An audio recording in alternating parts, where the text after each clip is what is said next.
This is October 16th, 2003. And this is part of the Raleigh County Veterans Recording Program. I am Ray Kurtz, and this is Al Edwards on the camera, and we're going to be interviewing Tommy Finney. Tom, if you remember your serial number, you might tell us, and also what were you doing when Pearl Harbor was attacked? Serial number 5669309. You can't ever forget that once they teach you that. December the 7th, 1941, I was living on a farm in southeastern Kansas between southwest of Independence, Kansas. Was in the 9th grade, happened to be on a Sunday, and we got the news over the radio of Pearl Harbor. And that made quite a change in my life and my family's life. My dad immediately went to night school and learned to run a little machine, metal lathe. And in March of '42, came to Wichita and worked for Boeing Airplane Company. The family stayed on the farm.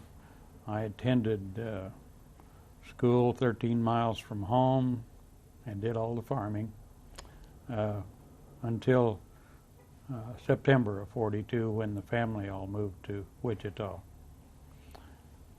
At that point, I entered North High School as a sophomore.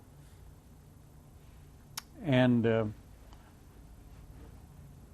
course, during the war you had to have all kinds of occupations, and I worked at second shift at a manufacturing plant that made sub-assemblies for the aircraft industry while going to school. Now, let's talk a little bit about that, because that's the first one I've heard that did anything like that. While you were in high school, yes, you worked second shift. Yes. That would be from when to when? Well, I had 0-hour class, which meant I went to school at 7 in the morning. And I got out, having no study hall, I got out at 2 o'clock in the afternoon and went immediately to my job and worked until midnight. And I did that for 6 or 8 months. As you can tell, from midnight till 7 when I went back to school in the morning was kind of a short night, but at that age it didn't seem to matter too much. I did that until the summer of 1944, and at that time I went to work at Boeing, second shift, working 6 10-hour days, doing sheet metal work between my junior and senior year.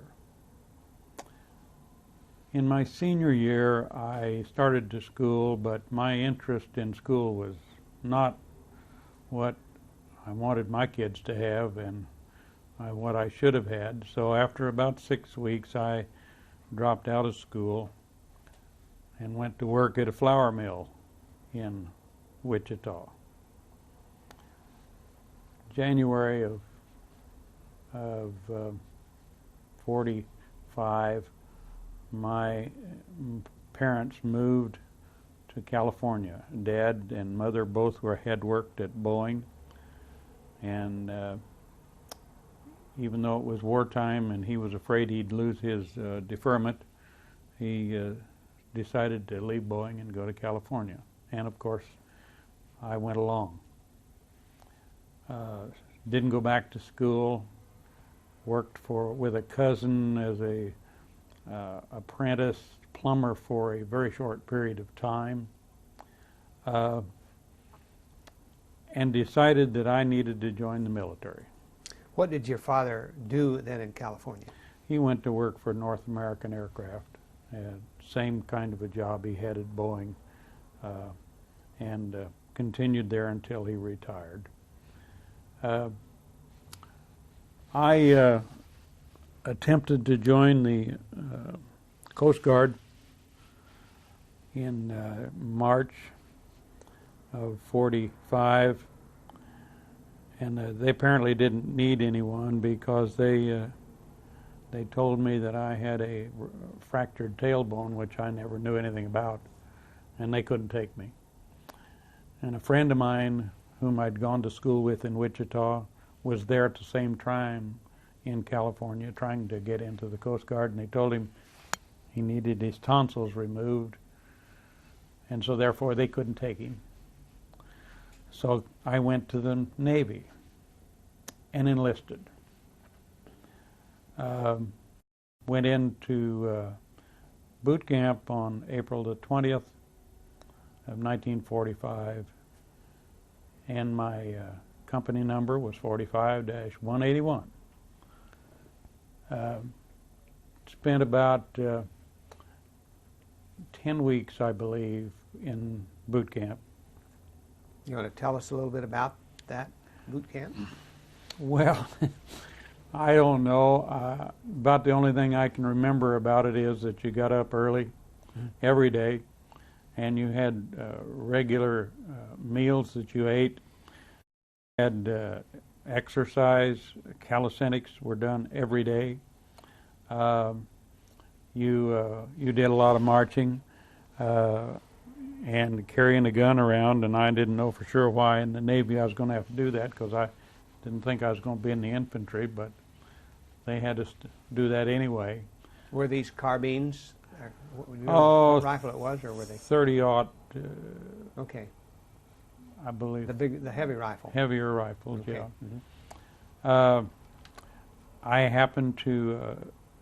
There was one swimming exercise that I should have taken, but I had what they called cat fever. Don't ask me what it was. I just had a high fever.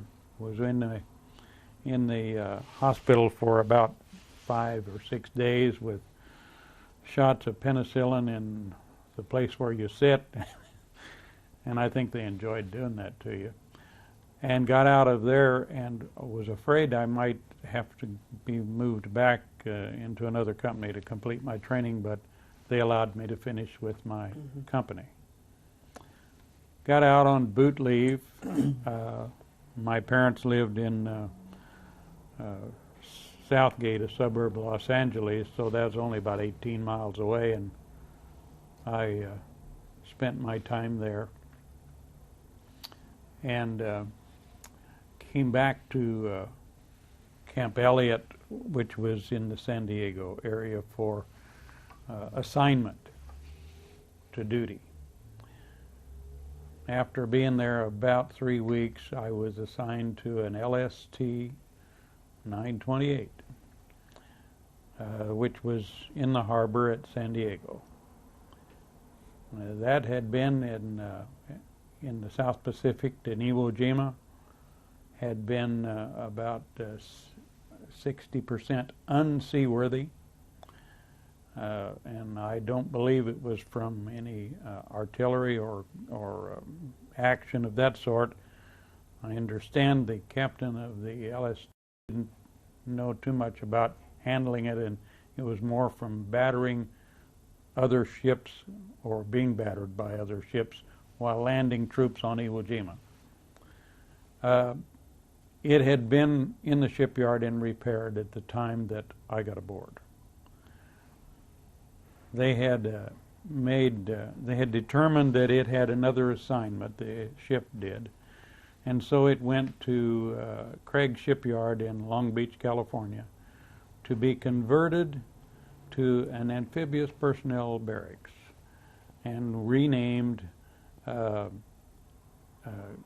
USS Cameron. And APB 50 was its number. We were there in the shipyard being converted at the time of VJ Day. And so my experience was in during the war, but I was not in the war zone. Mm-hmm. That didn't mean I didn't try to get there, but I was unable to be there. We completed, and this was in, I don't remember the exact date, but it was in August of 45, August of 45.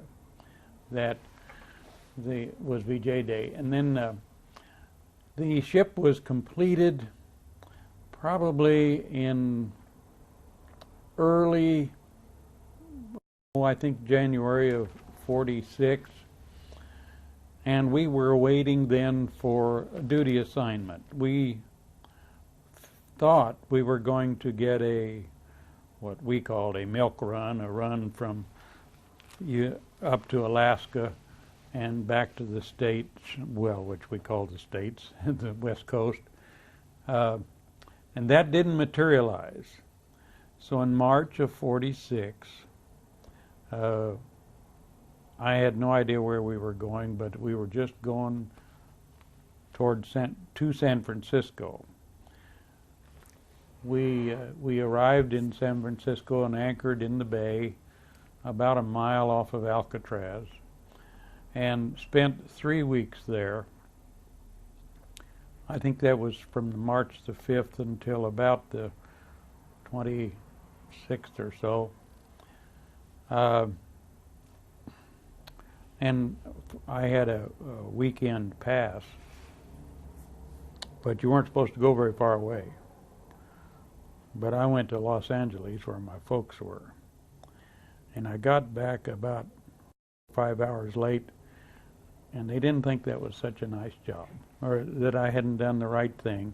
So I was restricted to, I believe, 3 liberties, which didn't make any difference because we went up the coast and my liberties would have been while aboard ship, so it didn't cost me any liberty at all. One of the things I neglected to tell you about, when I got aboard the ship, being a seaman first class, the jobs were to chip paint and repaint. And it didn't make any difference if the paint needed to come off or not. Once you got it all done, you'd start it all over again because you needed something to do. And of course, I could do that like anyone else, but I always thought I'd like to have some job a little bit easier. And an opening came in the laundry. They only had one laundry person aboard an LST, and the person who was in the laundry had been aboard ship a while and had enough points to be discharged by I believe it was probably October of 45, and it was offered to anyone who was interested in doing that. You could either get a third-class laundryman's rate and get about a $12 a month increase in pay, or you could work for ship service and maintain the rank you had and get $20 a month. Well, I didn't think I needed the rank. Money was what I was looking for, and an easy job. So I took it, and from that point on, I was in the laundry aboard ship. Monday was my big day. I probably spent about 5 hours Monday working in the laundry. And the rest of the week was about an hour a day in the laundry, and the rest of the time I was at leisure, except muster the first thing in the morning.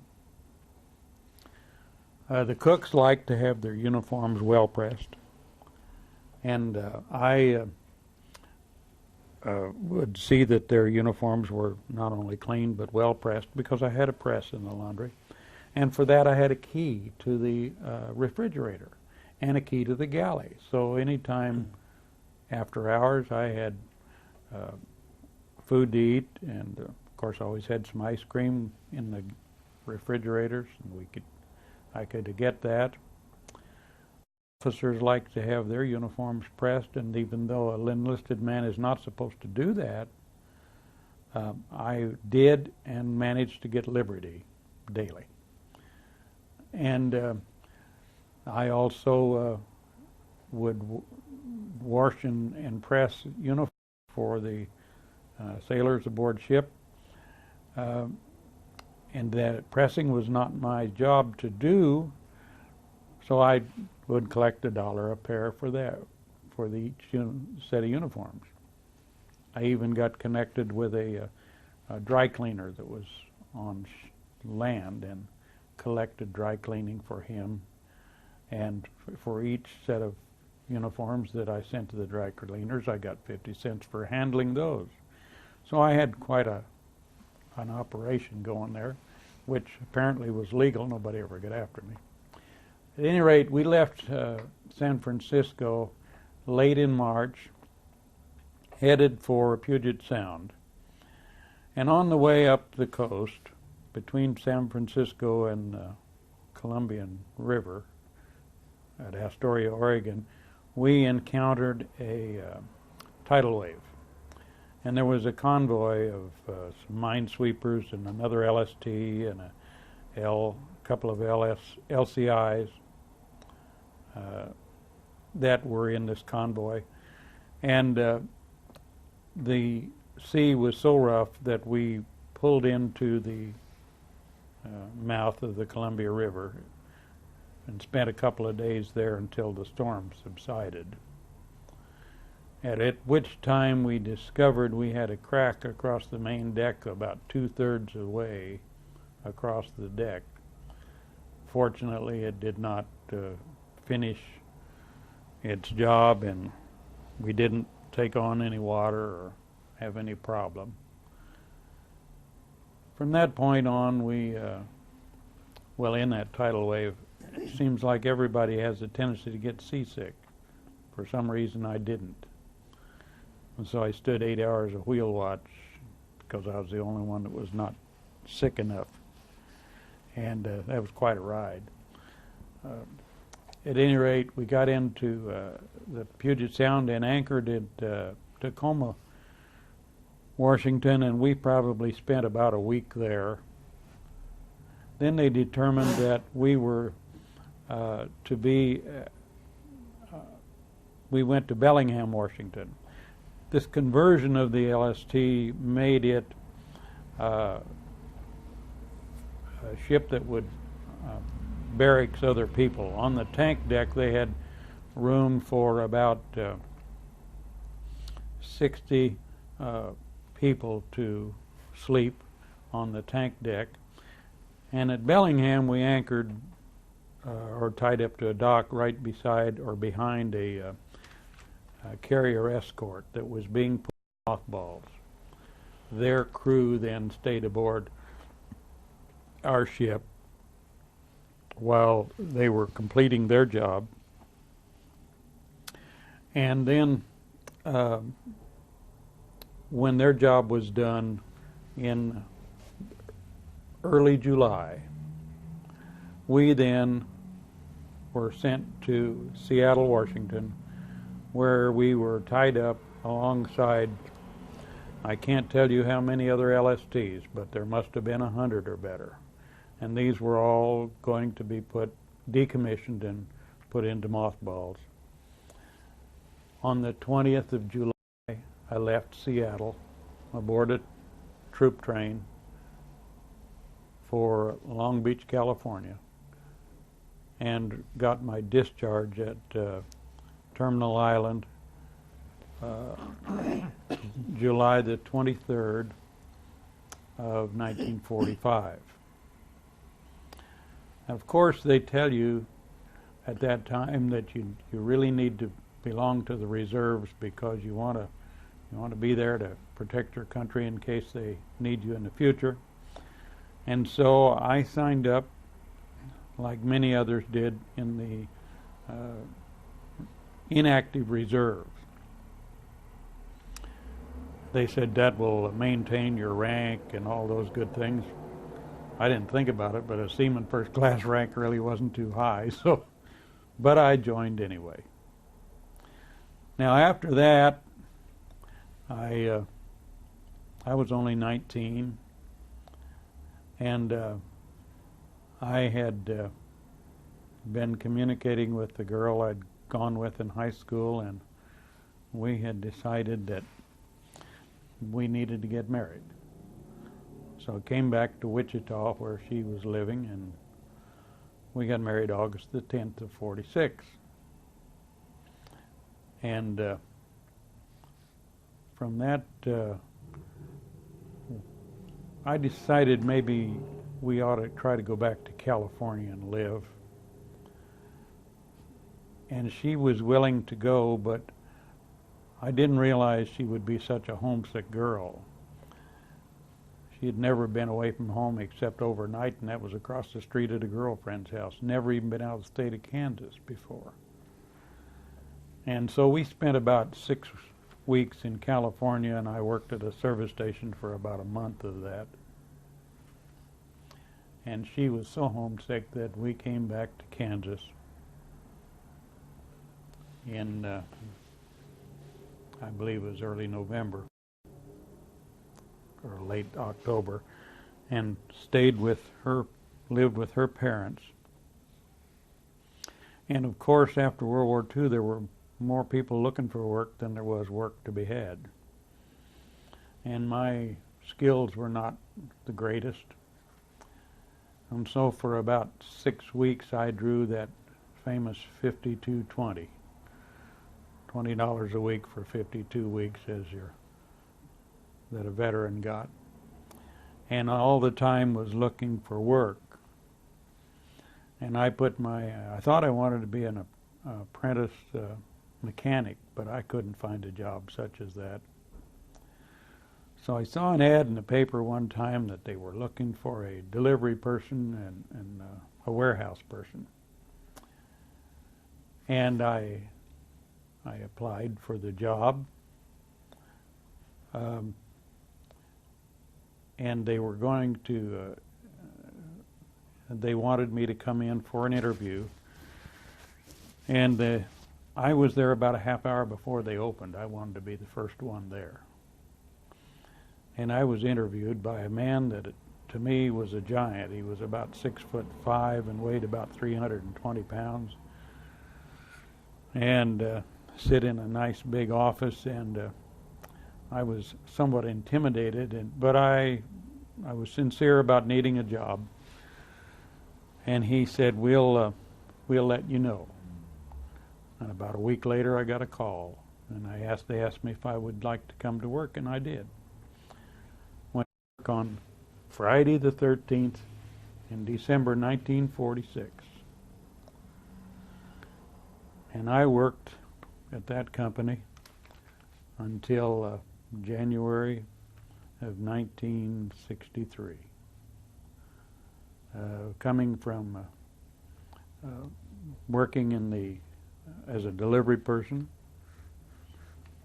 then going on to be a inventory control clerk, to being a price clerk, to being a salesperson in the city sales counter, to handling ordering of machinery and handling the salesmen's commissions and keeping their price catalogs up to date.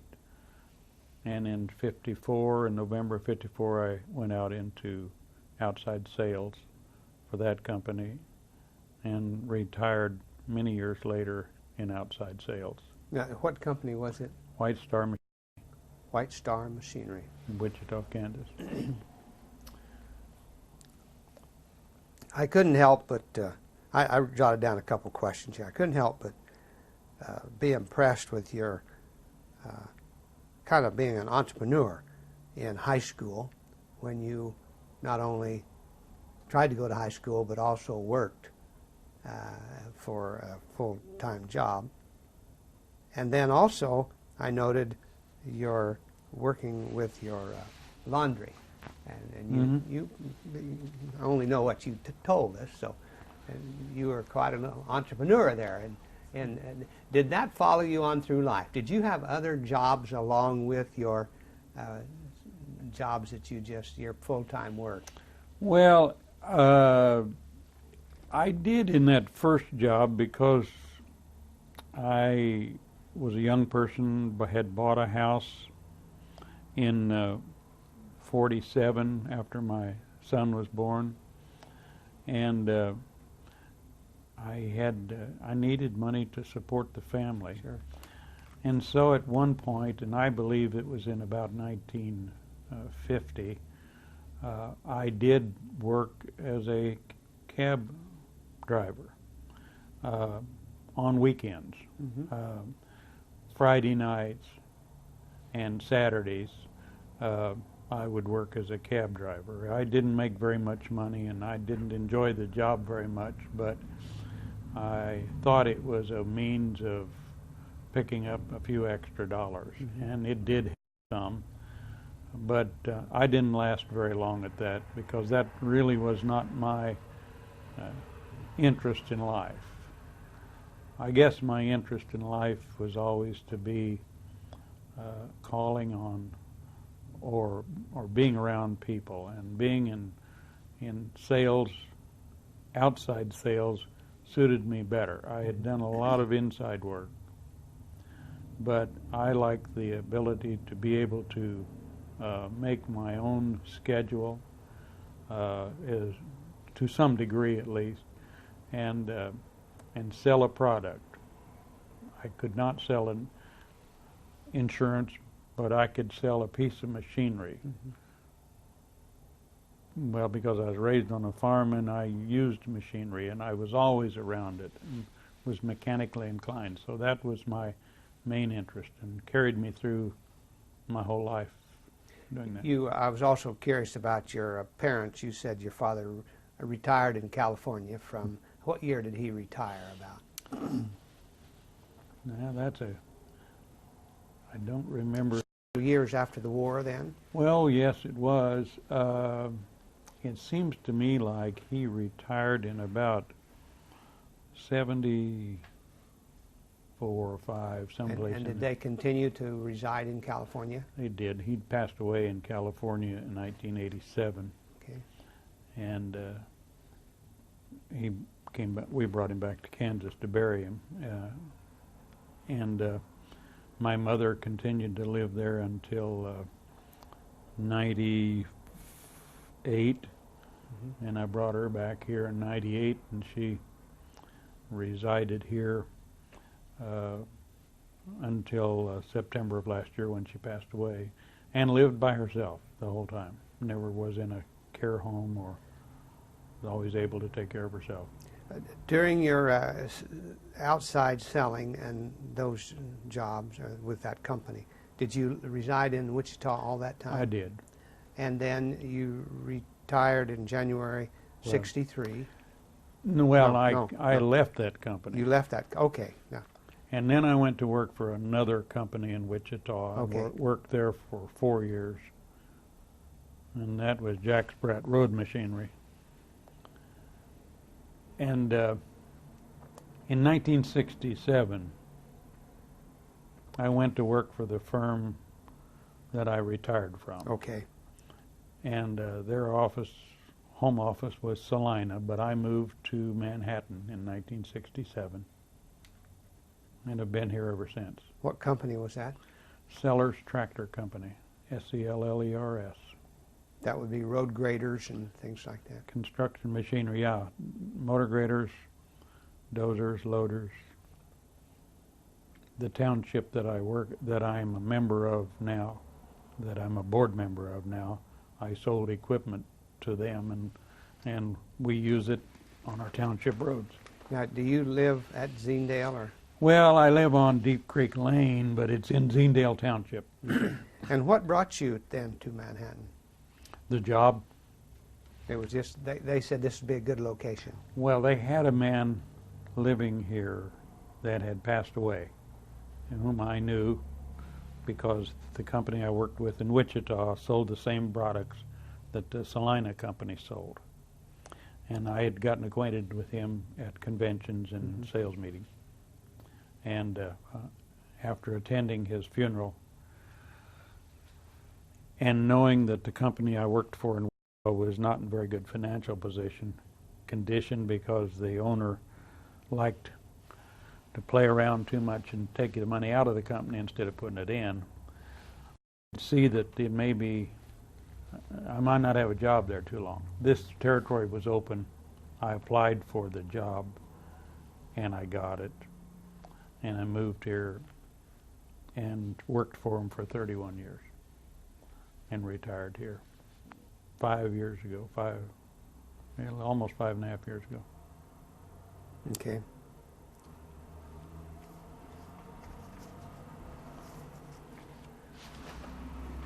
Now, you might tell us a little bit more about your children and grandchildren and. Well, I've got my oldest son was born in 47, but he passed away in 77. I beg your pardon, it was 87. In 87 is when he passed away. He had been married and divorced and had no children. I adopted a girl. My first wife and I adopted a girl in 54, and she's still living, married, has no children, and lives in Fort Scott, Kansas. My first wife passed away in 62. I remarried in 63, and she had 2 children, a boy and a girl, which I adopted late in 63. The boy was born in 52 and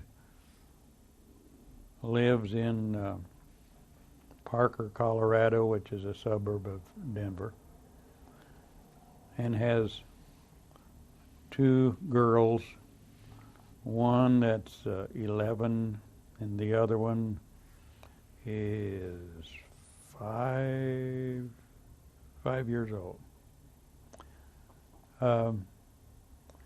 The daughter was born in 55.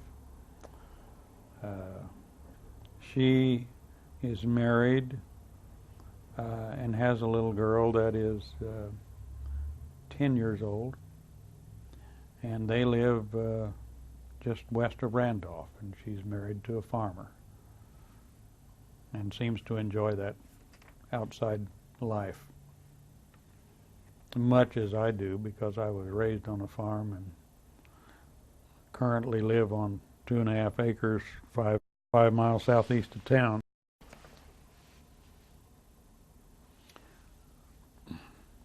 Did your military experience, did you gain much from it? Do you use any of those skills you learned? Did you? You know, I don't believe that I've used any of those skills other than painting. Mm-hmm.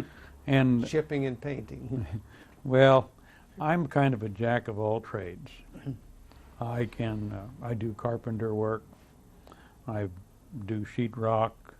I do electrical work. I do a little plumbing. I do mechanical work. In fact, there are very few things that I have to rely on someone else to do for me. Now, we better be noting this fella. But television and VCRs, and those are not my specialty, even though I have 2 televisions and satellite dish and all of those things. Anything you would change if you were to go back? I think the only thing that I would change, and I cannot, would be that I would go back and get my high school diploma. And not seriously because it would have done any good for me, other than the satisfaction of having it. My job in sales was a job that in later years required a college education to get in sales, like I worked. And I never had a problem getting a job, because I actually got a job on the ground floor and got the experience. And once I had the experience, the education that I had played no part in getting a job for me. I was always concerned that no high school education would create a problem for me. But I had people in the construction industry that offered me jobs, and I didn't have to go after them. So I can't say that the high school education would have done anything but for my own peace of mind.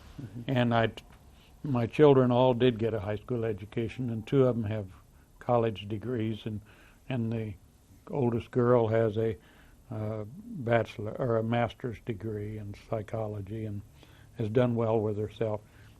And the son, who has the college degree, has done well for himself. He's made far more money than I will already, but and I don't resent that at all. I'm glad to. I listened with real interest as you told about you could tell I perked up and asked questions about your working in high school. I was a teacher for 44 years. That includes my Army time and going to school, my advanced degrees and what have you. And I wondered if maybe as you told your story about dropping out of high school, I would suspect it was because you got to working and you saw how you could make money and you didn't really need a high school degree. That was what I thought as you told a very interesting story about Well, you know, I think that was part of it. But another part of it was I thought I was a patriotic person. And friends of mine who were a little bit older than I had gone into the service. And I felt like that the war was a just war and needed to be fought. Anytime somebody comes and bombs our country and kills the people as they do, as cowardly as they were, I just felt like that I had to serve the country, and I think I lost interest in school, wanting to go into the service and being too young. And my parents had to agree to let me go in at 17. And I think it was the last resort because I told them I wasn't going to go to school. I either go into service or work, but I was not going to go back to school, and I was using it, I'm sure, as I look back, as a means to getting into the service. But I did enjoy the earning the money. It allowed me to buy my car, and which all young boys. What did you buy with that first car? Well, my first car was a 31 Chevy Coach, which had 2 doors, 2-seaters. And it cost me, Dad paid for half of it. Cost me the whole sum of $70, and my dad $70. And then after I got rid of that, I got a 35 Chevy coupe that I converted the turtleneck into a rumble seat. Well, now that's a great thing to go to football games in. And then when we moved to California, I drove that to California. And I got rid of that, and I bought myself a 28 Oldsmobile. I didn't like that. It had wooden spoke wheels, and I didn't keep it long. Then I got a 28 Model A Coach. Now that was a real car, and I didn't bring that picture, but I had it all painted up, and it was a fine running car, and that's what I had when I went into the service, and kept it even while I was in the service for a while. I don't know whether I was counting those, but there were four cars. Oh, in a short period of time. In a short period of time. Did you continue that love of cars through life?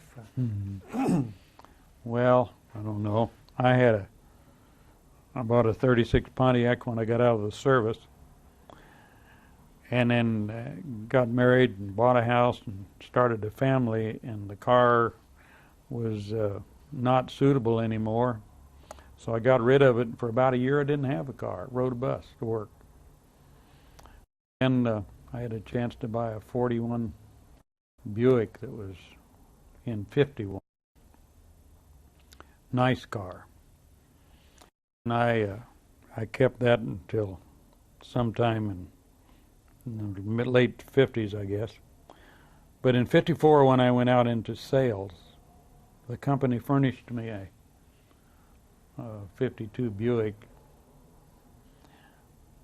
But then they decided I should be having my own car, so I bought my first new car in 1956, Chevy station wagon. Then in 60 I bought a new Chevy, and in 62 I bought a new Chevy, and in 64 I bought a new Buick, and in 66 I bought a new Buick, and in 68 I bought a new Buick. In I beg your pardon, in 68 I bought an Oldsmobile. In 70 I bought an Oldsmobile station wagon for my wife. In 72 I bought another Oldsmobile. And I continued on about a 2-year basis. But then I was driving, by that time I was driving 50,000 miles a year. You still sticking with the General Motors cars today? No. No. In my second wife, which passed away in 96, wanted a mini van. Mm-hmm. So I bought her a 92 Dodge minivan, and we had good luck with it. I was still driving Chrysler General Motors products, and I did until I retired. But in 97, I traded that van off for another Dodge van. This time it was a fancy one. It had the TV in it, and it was all the bells and whistles. That was after my wife had passed away. And then in 98, I remarried again to a girl whom I had known since 1942 and was a neighbor. And her husband had been my best friend. And she and her husband and my first wife and I had run around together. In fact, even took a vacation in California together. But when he passed away, then we married. She came into the marriage with a Cadillac, which I thought was more than we needed. So we sold the Cadillac. Her son came back from Japan. He was in the Marines, has since retired. And needed a car for the family, so we sold him the station wagon. And we bought us a Dodge Intrepid in 99. And in 2001, we got another Dodge Intrepid, and we now have a 2003 Dodge Intrepid with about 26 or 7,000 miles on it. And so I like the car. It fits our needs, and that's what we're with now. I don't have anything against General Motors, but I just kind of run out of them, I guess. Yeah, you did pretty well with them. Well, Tom, you've led a very interesting life, and the thing I will remember about your story that you've told us is how much you accomplished by the age of 19. By 19, you had done a lot. You had seen a lot, you had done a lot, you'd had a lot of experiences. You had probably were grown up. Well, I got married when I was 18. Yeah. I bought my first house when I was 19. My first child was born when I was, he was born in 47. I was 19. I wasn't quite 20. Yep. And my dad told me when I left home and got married Well, you're just going to have to you put your nose to the grindstone and make the best of it, and I did. Yes, you did. My dad never gave me. He gave me a $20 bill one time when I was on vacation out there, and that's the only money I ever got from my dad. Helped you with that first car. Well, he bought the first, helped me with the first car. And that's From it. then on, it was mine. It was yours. Well, it's been a very enjoyable visiting with you, Tom. We Thank you. appreciate your coming. Thank you very much. Thank you.